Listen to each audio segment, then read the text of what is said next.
Demetrius was 36 years old, and for the last 14 of them, he had worn the brown uniform of a UPS package handler with a quiet sense of pride.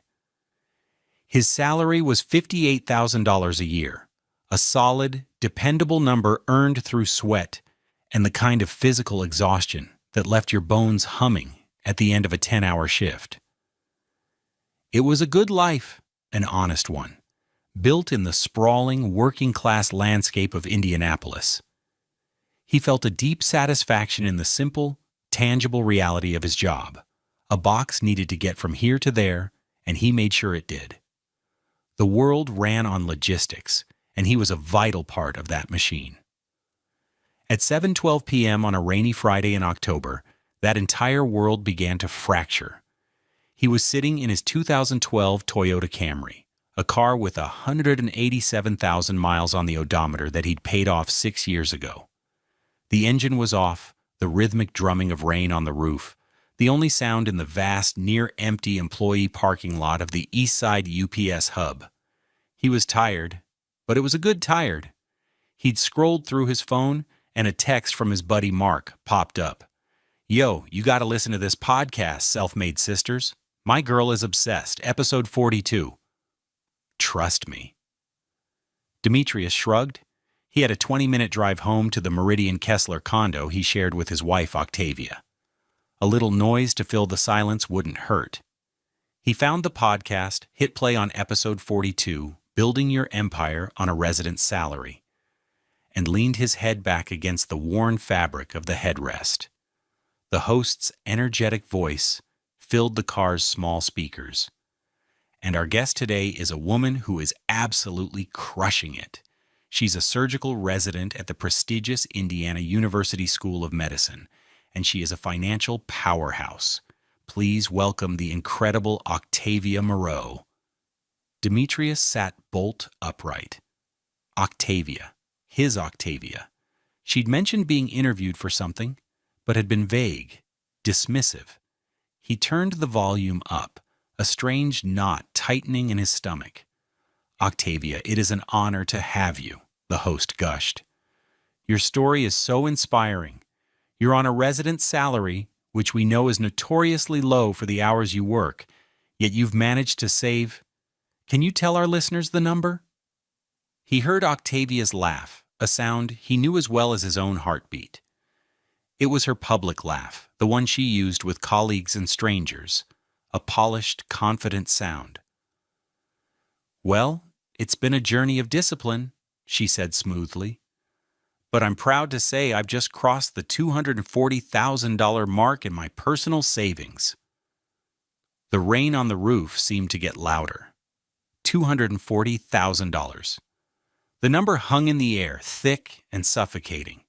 Demetrius's mind raced, trying to make sense of it. He knew she saved, of course. That was the whole arrangement, but he had never seen a number. He had never imagined a number like that. "That is just astounding," the host said, her voice full of awe. "So many people, especially young doctors, are drowning in debt. What is your secret? How did you build this incredible nest egg all by yourself? All by yourself." The phrase echoed in the cramped space of the Camry. Demetrius's hands, calloused from thousands of boxes, gripped the cheap plastic of the steering wheel. His knuckles went white. He held his breath, waiting, praying for her to correct the host. To say, "Well, I have a wonderful husband whose support makes it all possible." To say, "My partner, Demetrius, handles our household finances, so I can focus on my career and my savings goals." To say anything. But she didn't. "Discipline," Octavia repeated, her voice radiating authority. "It's about a simple, non-negotiable mindset. I live far below my means. I treat my savings account like the most important bill I have to pay. Every dollar that comes in, a huge portion goes directly into my high-yield savings before I even see it. It's about making sacrifices." The host pressed on. "And what about a partner? So many professional women find their financial goals are complicated by relationships. How do you navigate that?" Demetrius leaned forward, his ear almost touching the speaker, the knot in his stomach now a block of ice. He heard Octavia give a small, knowing chuckle. "I believe in being financially single, even in a relationship," she said, her tone conspiratorial, as if sharing a sacred secret with a million listeners. "You have to be your own safety net. You simply cannot afford to carry dead weight. My financial future is my responsibility, and mine alone. Dead weight." The rain hammered down. The world outside the streaked windows of his old Toyota dissolved into a blurry watercolor of gray and black. Demetrius felt nothing. Not anger, not sadness, just a profound, hollow emptiness. He was the dead weight she couldn't afford to carry, but he was the one carrying her $950 a month payment for her gleaming white Audi Q5. He was the one carrying the $1,850 mortgage on the condo they shared. He was the one carrying the $4,800 in monthly bills that created the perfect, stable, comfortable life where she could feel like a self-made woman. For 4 years, he had been her foundation, and she had just stood on top of it and told the entire world she'd built it all by herself. He had no idea what was coming, but in that moment, listening to his wife's voice erase him from his own life, Demetrius knew one thing for sure. The arrangement was over. Have you ever been made to feel invisible by someone you loved? It's a unique kind of pain, and we'd love to hear how you found your strength in the comments below. For Demetrius, this was just the beginning of a long and calculated journey. The arrangement had started 4 years ago with a conversation that, at the time, had felt like an act of love. Octavia had just been accepted into her surgical residency at IU Med. They were celebrating at St. Elmo's Steakhouse in downtown Indianapolis, a place far beyond their usual budget. Demetrius had saved for 2 months to afford the $400 dinner. He was bursting with pride for her. Her deep brown skin seemed to glow under the restaurant's dim amber lights, and her elegant twists were pinned up, showing the proud line of her neck. She was brilliant, driven, and he was in awe of her. "This is it, Meech," she'd said, her eyes alight with a fire he adored. "This is the start of everything. But residents don't make much, and I have over $300,000 in student loans. I need to be aggressive. I can't fall behind." "We'll figure it out, O," he'd said, reaching across the table to take her hand. "We're a team." She squeezed his hand, but then her expression turned serious, strategic. "I've been thinking about that. For this to work, for me to really get ahead, we need a clear system, a rule." She paused, choosing her words with the precision of a surgeon planning an incision. "My money has to be my money. It all goes to loans and savings. All of it. Your money is our money. It pays the bills. It keeps the lights on." He'd blinked, processing it. His entire $58,000 salary would cover their entire life. Her salary, which was about the same as his at the time, would be hers alone. It felt imbalanced. But looking at her, seeing the passion in her eyes, he'd pushed the doubt away. He was a provider.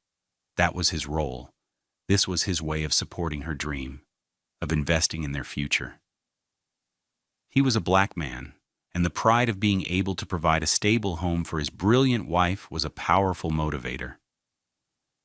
"Okay," he'd said slowly, the word tasting a little strange in his mouth. "Okay, if that's what it takes for you to succeed, we'll do it." "Thank you, baby," she'd murmured, her relief palpable. "It's just for a few years. Once I'm an attending, we'll be set for life. This is our investment." But it never felt like our investment. It felt like his sacrifice. The months turned into years. Demetrius's life became a ledger of debits. He set up all the household bills on auto-pay from his checking account. He was methodical, a master of his own financial logistics. The first of every month, the numbers marched out of his account with grim predictability.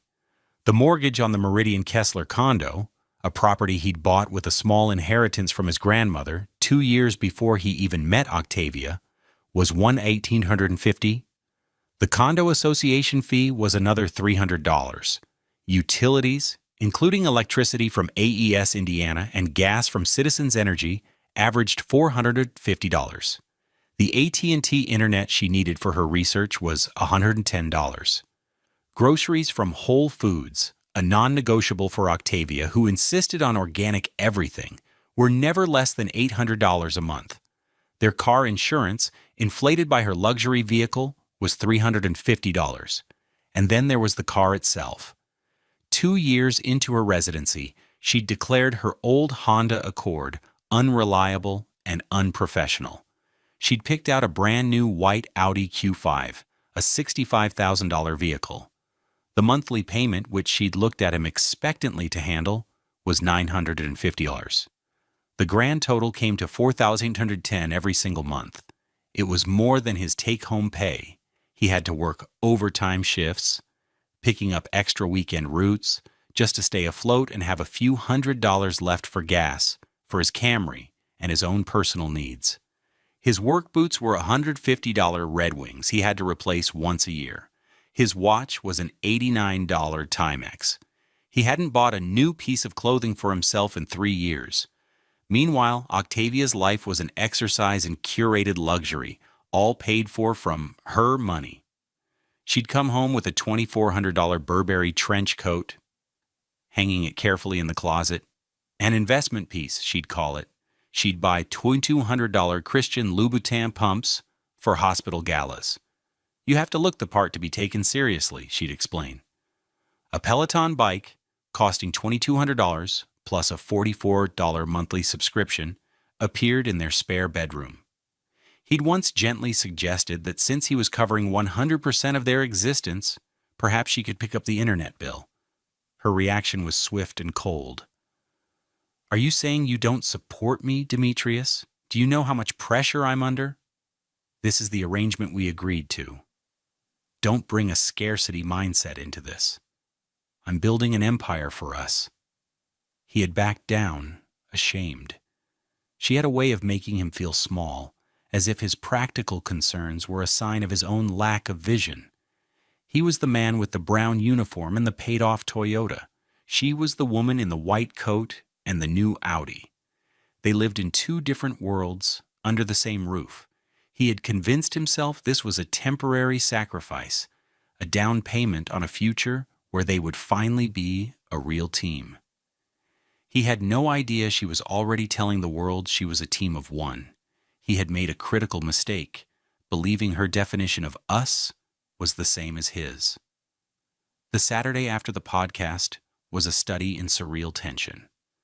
The rain had passed, and bright, cold sunlight streamed into their pristine kitchen. The countertops were a gleaming white quartz that had cost $7,000, a sum Demetrius had paid for from a small bonus he'd received for a decade of perfect service. Octavia was floating, practically vibrating with energy. Her hair was down, a perfect silk press that cost $250 a session, and she was wearing a $300 silk robe. She looked radiant, and Demetrius felt a wave of nausea. "Morning, babe," she chirped, pouring herself a cup of coffee from their $600 Breville machine. "Did you sleep well?" "Like a rock," he lied, his voice raspy. He hadn't slept at all. He'd spent the night on the couch, the words dead weight echoing in his head, a toxic mantra. "The feedback from the podcast has been insane," she said, scrolling through her phone, a wide smile on her face. "Dozens of DMs on Instagram. Women telling me I'm their hero." She looked up at him, her eyes shining. "You should really listen to it. I think you could learn a lot about financial discipline." There it was. A casual, brutal jab delivered with a smile. It was the same condescending tone she used when he'd questioned an extravagant purchase. He felt the anger, hot and sharp, rise in his chest. He wanted to throw his phone on the quartz countertop and play the clip. He wanted to scream, "Dead weight? I am carrying this entire house. I am carrying you." But the memory of her voice on the podcast, so cool and confident in her deception, triggered a different instinct, not rage, precision. The instinct of a package handler who knows you don't throw the box. You place it exactly where it needs to go. An emotional explosion was what she would expect. It would allow her to paint him as angry and irrational. It would give her control. He would give her nothing. "Yeah?" he said, his voice terrifyingly calm. "I'll have to check it out. Been busy." He took a sip of his own coffee, made in their old $40 Mr. Coffee machine that he kept on his side of the counter. Her smile tightened for a fraction of a second. She had expected more enthusiasm. "Well, don't wait too long. It's my proudest accomplishment." Later that day, she left for a 12-hour shift at the hospital. "Don't wait up," she called out, grabbing the keys to her Audi.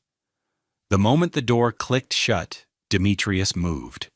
Her home office was a space he rarely entered. It was her sanctuary, filled with medical textbooks, expensive stationery, and a sleek iMac that had cost $3,000.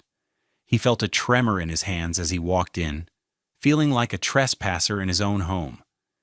He knew where she kept her important documents, in a large pink shoebox from a pair of $900 Jimmy Choo sandals, tucked away on the top shelf of her closet. He pulled it down, his heart hammering against his ribs.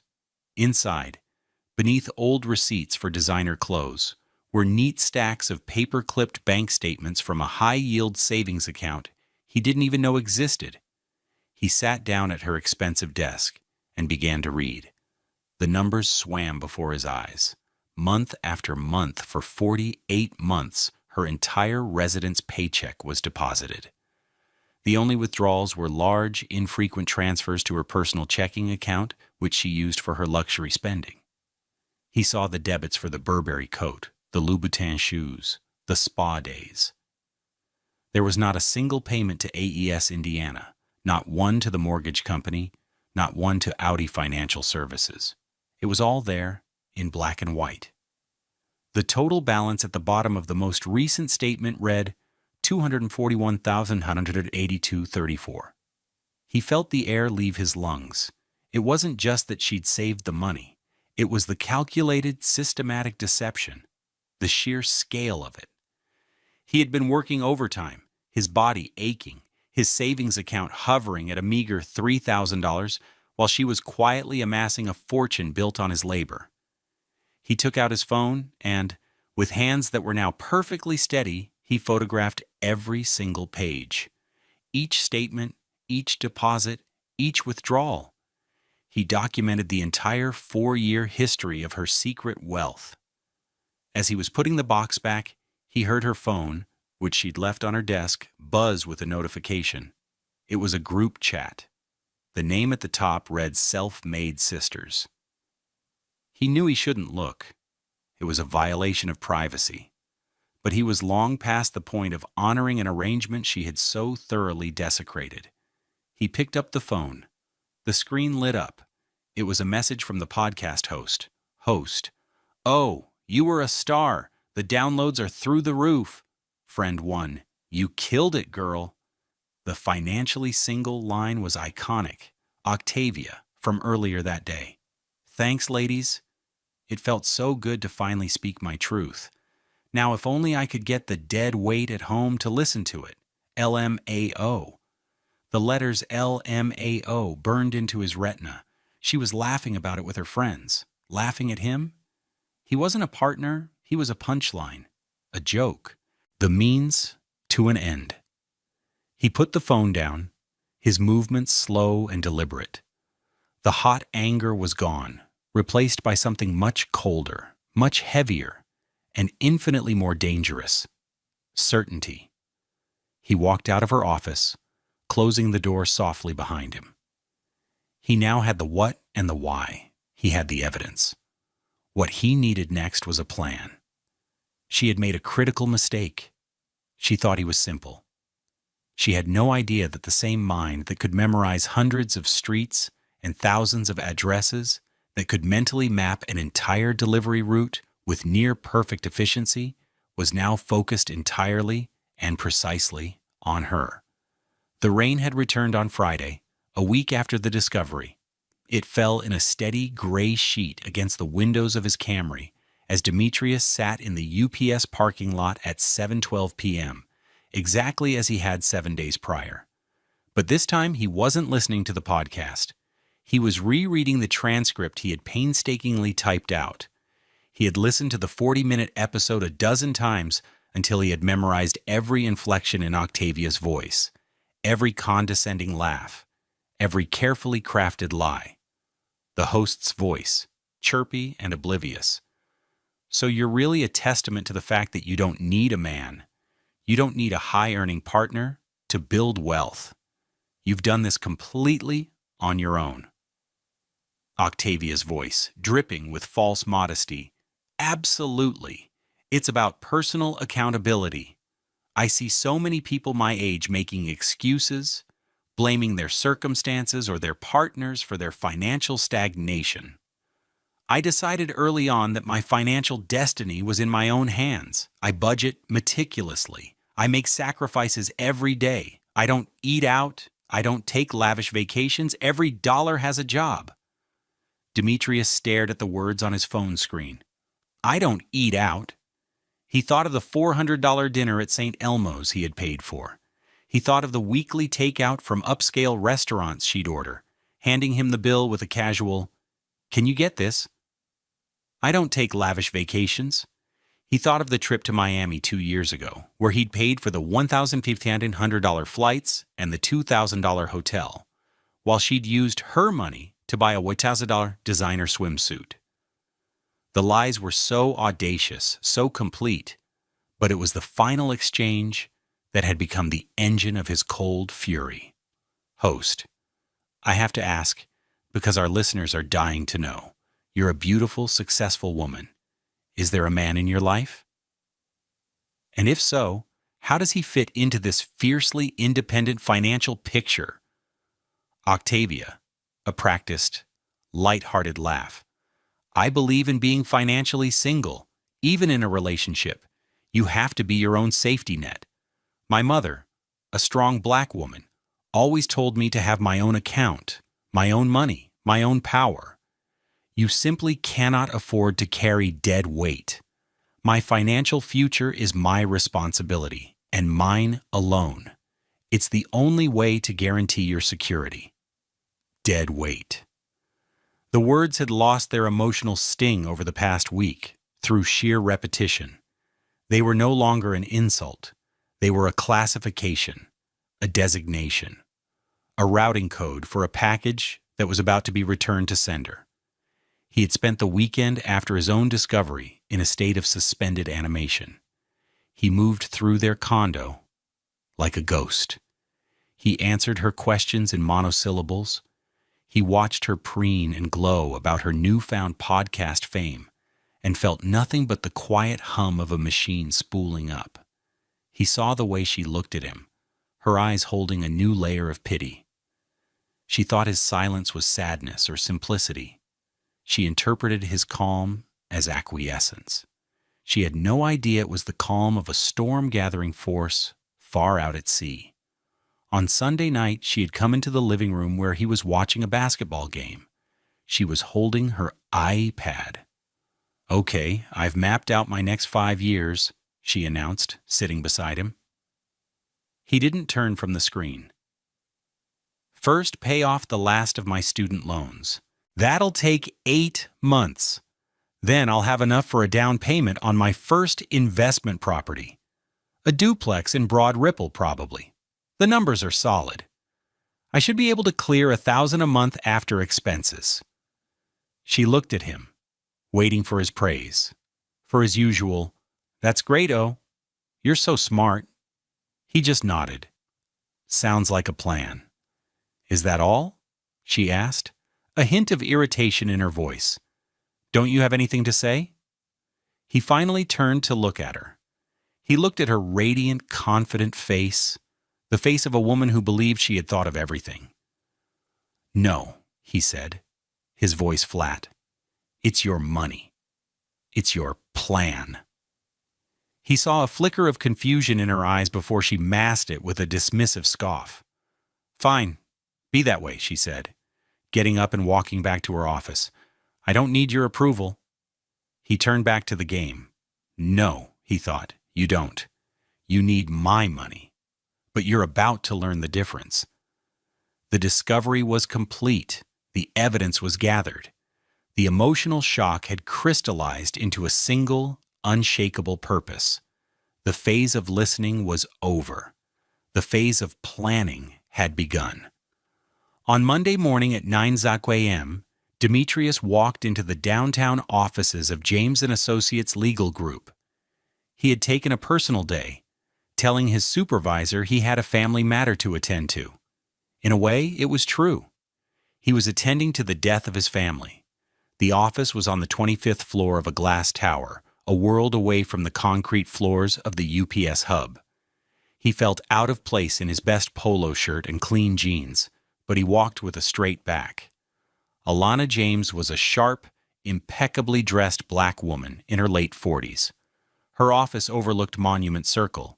She had a no-nonsense air that Demetrius immediately trusted. Her fee was $450 an hour, a sum that made him flinch, but he knew he couldn't afford to be cheap. This was war, and she was his weapon. He sat across from her gleaming mahogany desk and, without preamble, laid out his story. He spoke in a low, steady voice, the voice he used to train new drivers, sticking to facts, dates, and numbers. He told her about the 4-year arrangement. He listed the bills he paid every month, showing her a spreadsheet he'd created on his phone. Mortgage, $1,850. Audi Q5 payment, $950 utilities, $450 groceries, $800. Insurance, $350. Internet, $110. Total, $4,010 per month for 48 months. Grand total, $230, $180. Then, he showed her the photos of Octavia's bank statements. He slid his phone across the desk. Alana James picked it up, her perfectly manicured fingers scrolling through the images. Her face remained impassive, but he saw her eyebrows raise slightly at the final balance. $241,782.34. Finally, he handed her a copy of the deed to his condo. He pointed to the date, August 2015. He and Octavia had married in June of 2017. He finished speaking, and a heavy silence filled the room. Alana James leaned back in her expensive leather chair, her eyes fixed on him. "Mr. Jackson," she said, her voice calm and measured, "your wife is either incredibly arrogant or incredibly foolish." "She calls it discipline," Demetrius said, the words tasting like ash. "I call it grounds for divorce with a significant claim for financial restitution," Alana corrected him. She tapped the deed. "The condo is premarital property. It's yours, period. She might try to claim a share of the equity appreciation, but given the circumstances, that will be an uphill battle." She then pointed to the phone. "There are no joint accounts. You never commingled your funds with her savings. Her mantra of 'my money is my money' has, ironically, protected you. That $240,000 is traceable directly to her salary, but," she leaned forward, a predatory glint in her eye, "your payment of all household expenses, and more importantly, your payment of the loan on her personal property, the Audi, is your leverage. That is not a shared marital expense. That is you paying her personal debt.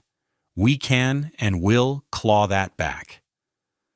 Demetrius felt a weight lift from his shoulders. "So, what do I do?" Alana smiled, but it didn't reach her eyes. "Most men in your position would come in here yelling. They'd want to confront her, have a big, dramatic fight. That's a mistake. It gives her time to move assets, to build a defense, to play the victim. You, Mr. Jackson, have the calm of a man who has already made his decision. I like that." She continued, "We are going to do this with package router precision," she said, using his own industry's language. He appreciated that. "You are going to do nothing, You are not going to confront her. You are going to continue to act normal for the rest of this month. Then, on the 1st of November, you are going to stop. Stop what? Everything, she said simply. All those auto payments are in your name, from your account, correct? He nodded. You will log into your bank, and you will cancel them. The car payment, the utilities, the internet. You will revoke her status as an authorized user on your credit cards. You will, however, continue to pay the mortgage on your condo. You must protect your own asset. She laid out the strategy. Her world is built on a foundation she doesn't own. You're just going to remove it. Let the consequences speak for you. The first notice will arrive. She'll come to you confused, then angry. You will say only one thing. My money is mine. Your money pays the bills. I'm just applying your rule now. Nothing else. Don't argue. Don't explain. Just repeat the rule she created. They spent the next hour mapping it out. The timing. The sequence. Alana would begin drafting the divorce petition, which would be filed in exactly 90 days after the financial consequences had fully manifested and decimated Octavia's credit. Demetrius walked out of that glass tower and back into the sunlight, feeling taller.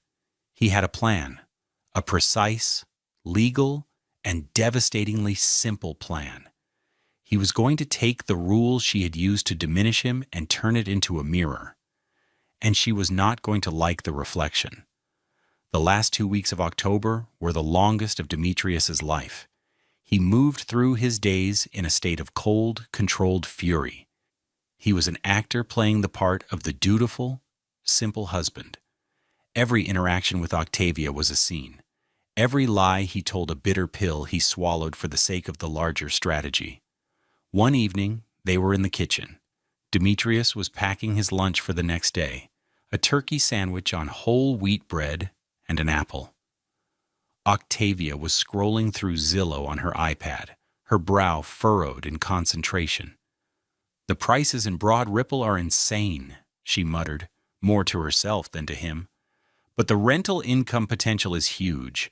I found a duplex, needs a little work, but I could easily get $500 per unit. She looked up at him, a dismissive glance that took in his simple lunch preparations. You have to spend money to make money.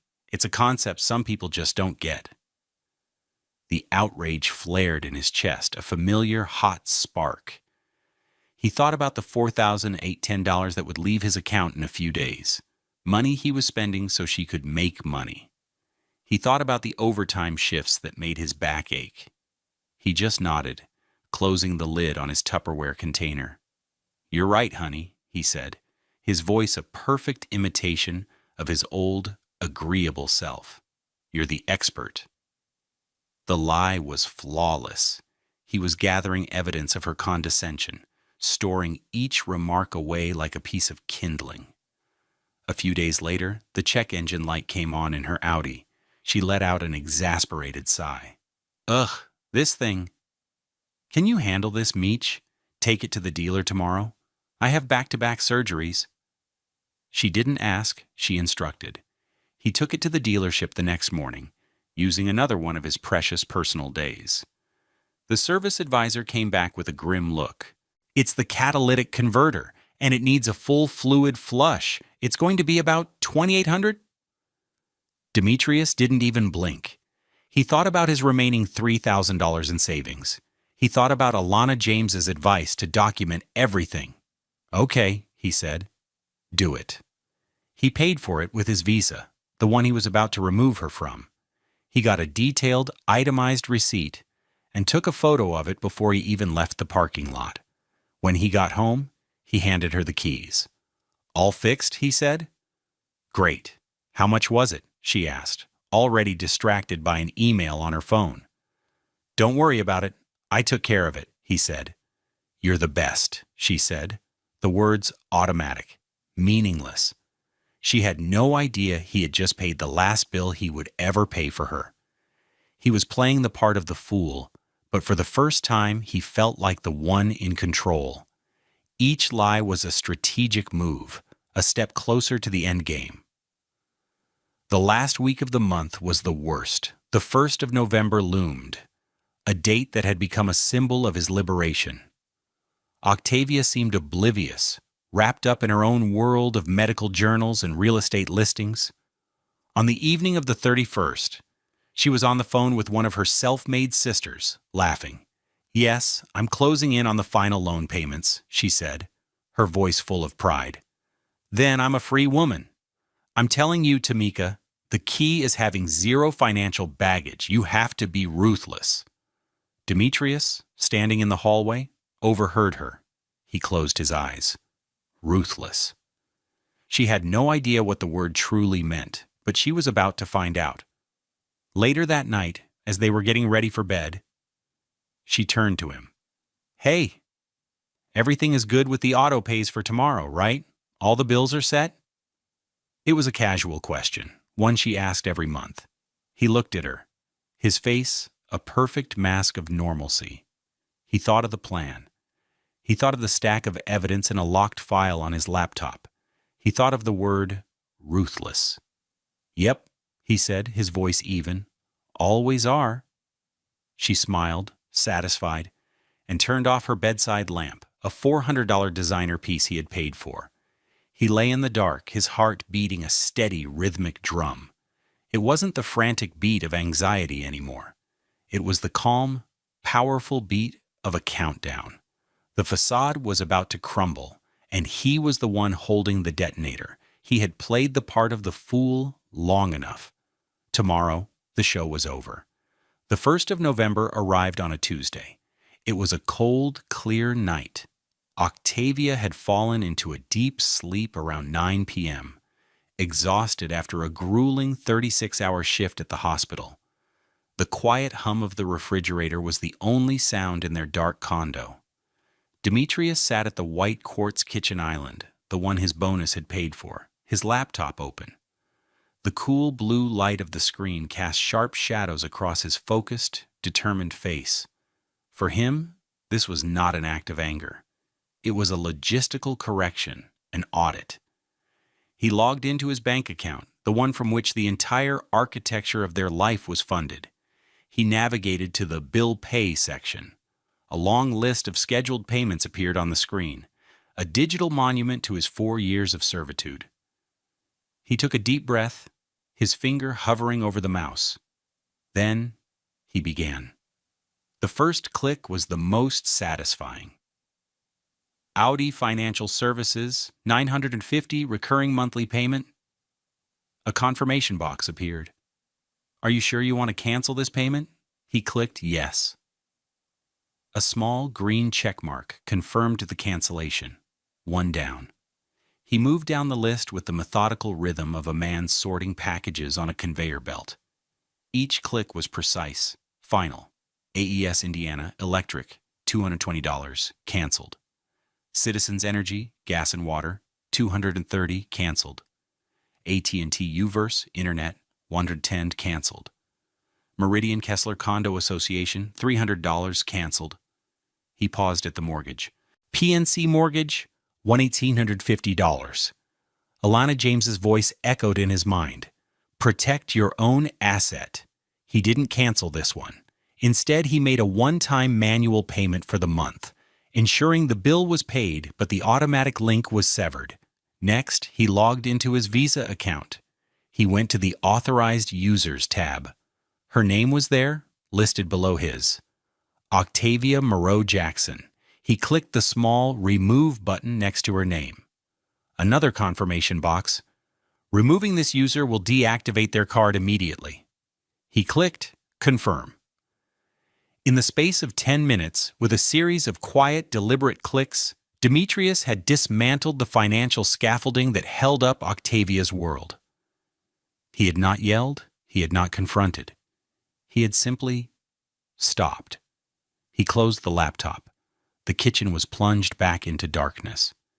He went to the spare bedroom where he had been sleeping for the past week and lay down feeling a profound sense of peace for the first time in years.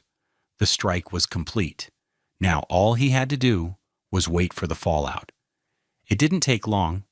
The first tremor occurred 3 days later, Octavia was at a celebratory lunch at a trendy downtown bistro with her self-made sisters, basking in the glow of her podcast fame. When the bill came, what a bill for you, mate. She had grandly placed her American Express card, the one for which he paid the $695 annual fee, on the tray.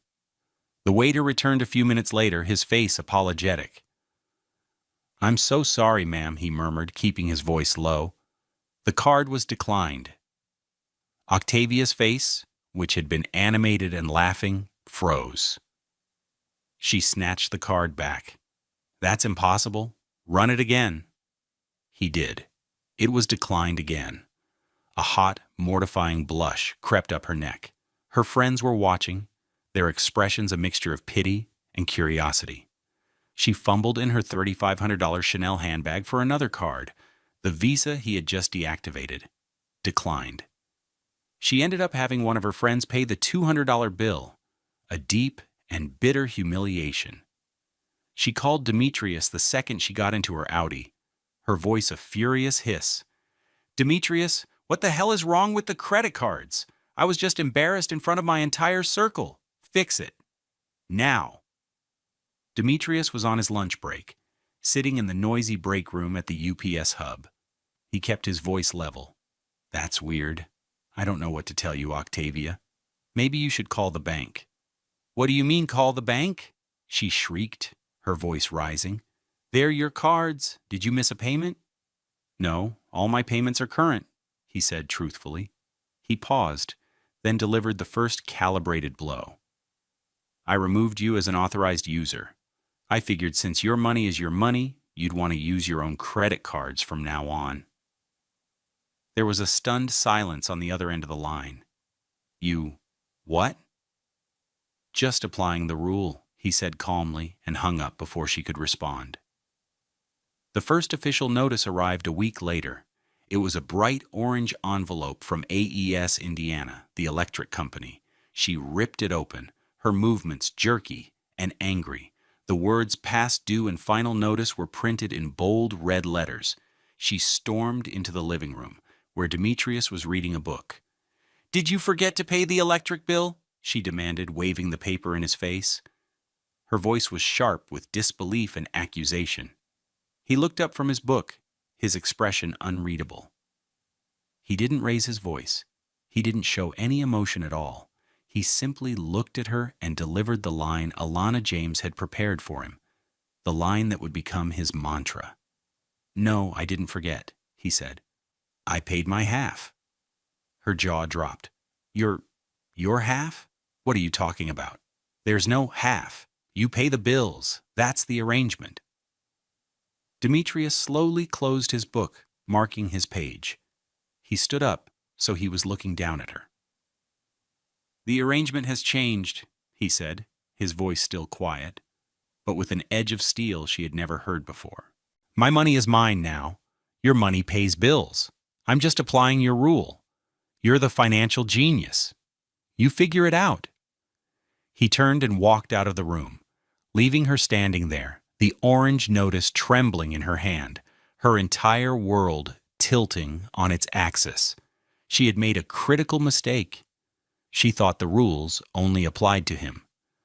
The 90 days that followed the strike were a slow, cascading demolition of Octavia's carefully constructed life.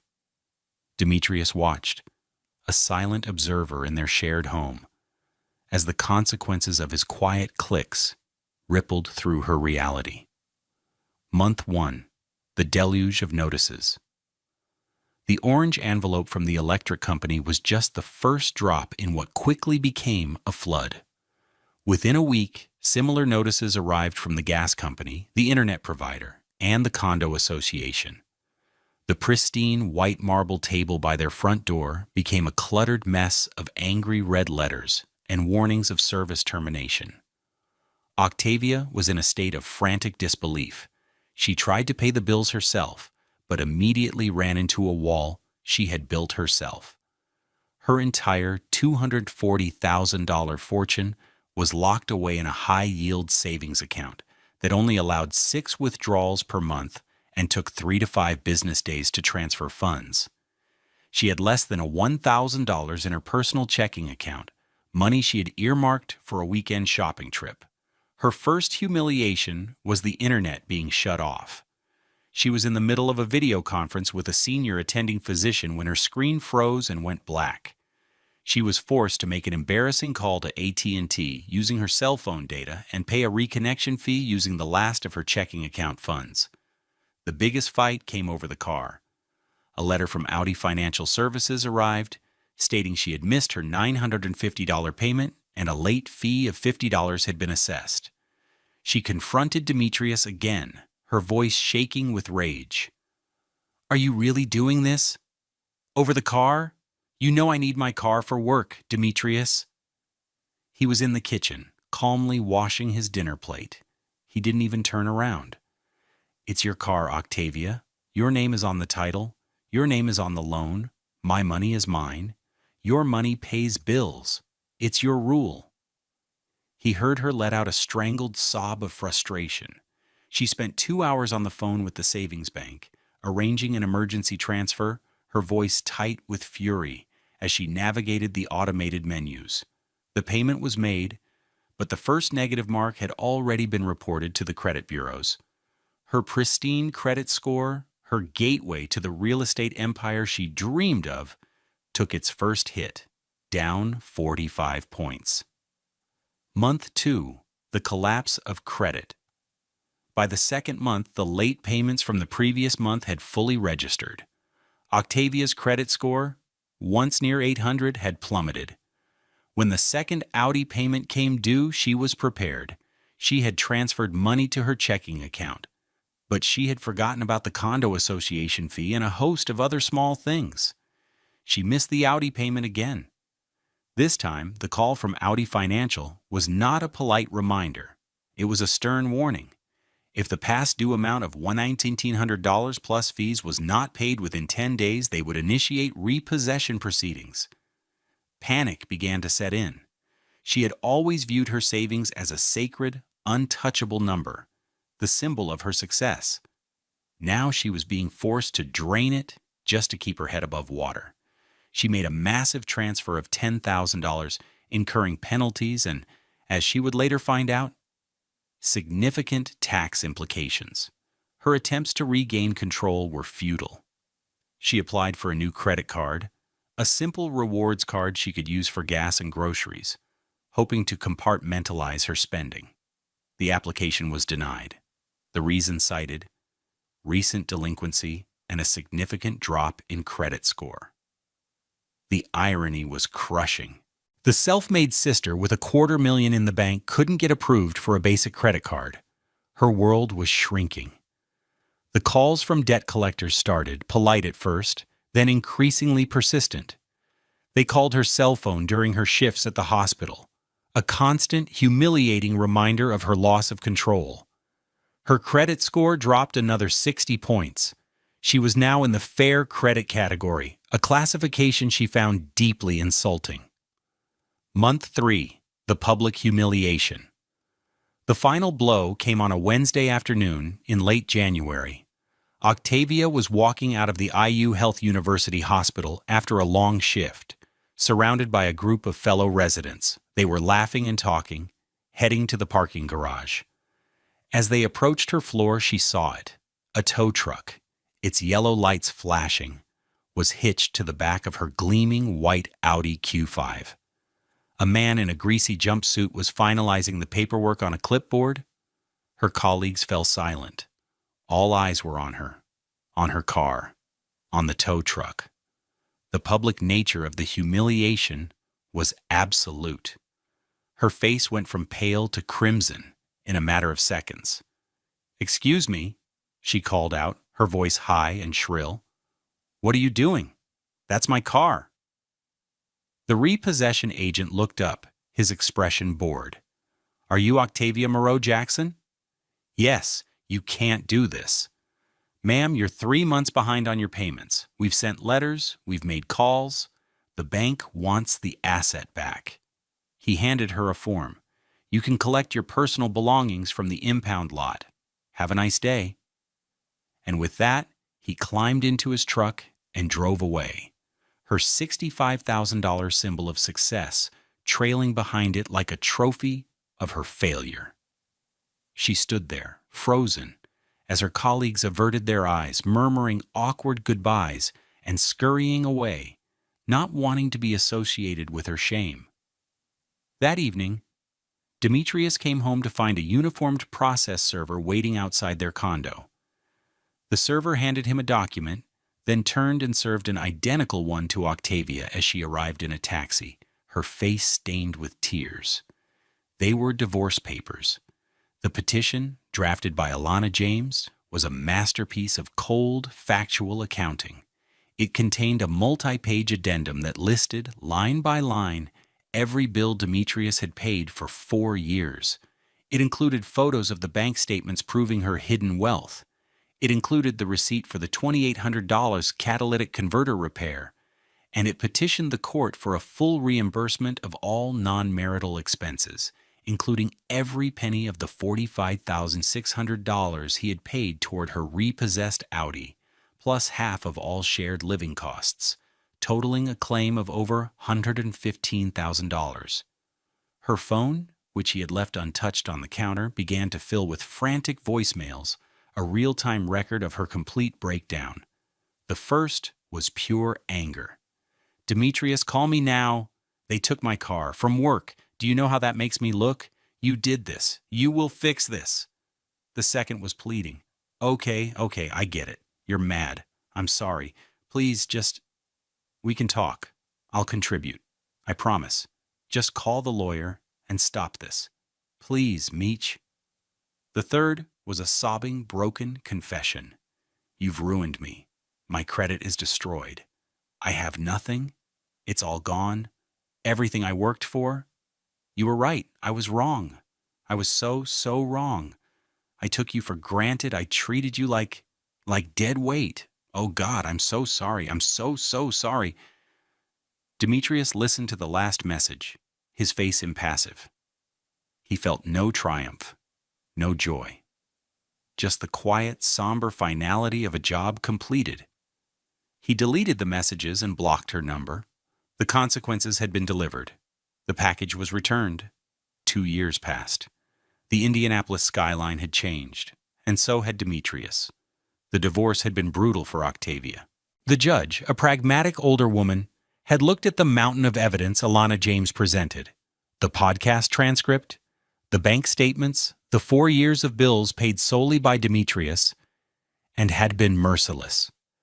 She'd called Octavia's "my money" rule a shameful and calculated act of spousal exploitation. The final decree was devastating for Octavia.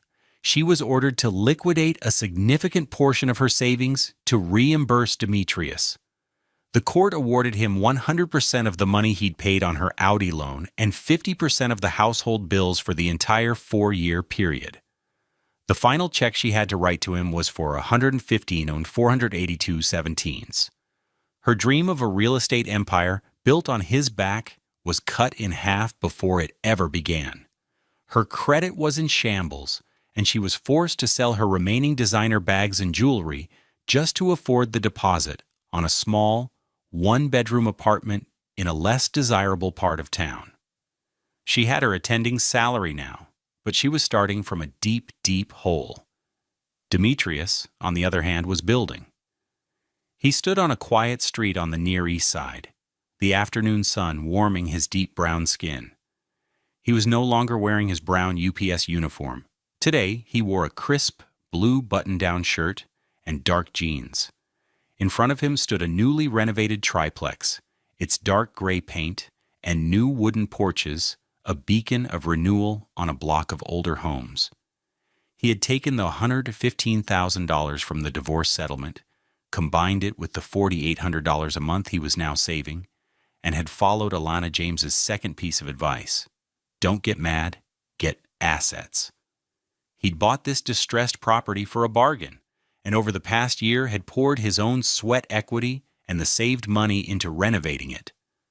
Now, all 3 units were rented to families, generating a steady passive income of $3,300 a month.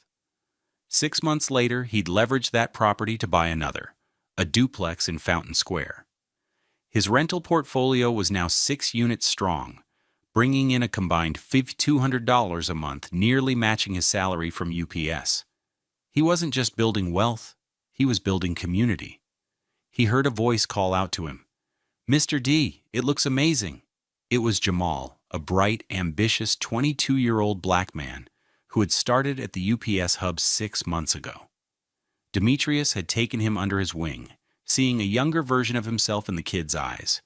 He'd spent his breaks teaching Jamal about the union's 401k matching program, explaining the power of compound interest, and showing him how to set up a Roth IRA. "We did good work, Jamal," Demetrius said, clapping the young man on the shoulder. Jamal looked at the building, then back at Demetrius, his eyes wide with admiration. "You really built all this yourself, Mr. D? After everything?" Demetrius had been honest with his mentee, sharing a sanitized version of his story as a cautionary tale. He smiled, a genuine, easy smile that reached his eyes. "You never build alone, Jamal. You build with the support of good people, with good advice, and with a strong back. But the most important thing, the absolute foundation, is that you have to know your own worth before you lay the first brick. Never let anyone else tell you what your value is." Later that week, Demetrius was at a small coffee shop in a neutral neighborhood, going over some paperwork for his next potential property. The bell over the door jingled, and he glanced up. It was Octavia. He almost didn't recognize her. The designer clothes were gone, replaced by a simple sweater and jeans from the Gap. The expensive hairstyle was now a neat, natural puff. She looked smaller, humbled. She drove a used 10-year-old Honda Civic now, he'd heard. She saw him, and for a moment her body tensed, a flicker of her old shame and his old pain passing between them. She gave him a small, hesitant nod. He nodded back. It was a simple, quiet gesture. There was no anger left in him, no bitterness, only a vast, peaceful distance. He had his freedom, his self-respect, and a future he was building with his own 2 hands, on his own terms. He had forgiven her, not for her sake, but for his. He had let go of the dead weight. He turned back to his paperwork, a blueprint for his next building. He realized that true wealth wasn't a number in a bank account, jealously guarded and hidden away. True wealth was the security you built, the community you invested in, the knowledge you shared. It was the solid feel of a key to a door you owned, the respect you earned from people you helped, and the quiet, unshakable confidence of knowing your own value. It was something that could never be taken, because it was something you became. The journey from betrayal to building is a long one, but it starts with a single step. What's one thing you've done to invest in your own self-worth this week? Share your story with our community, because every story of strength inspires another. We're so glad you joined us for this episode of Love Beyond Pride. Subscribe for more stories of justice and new beginnings.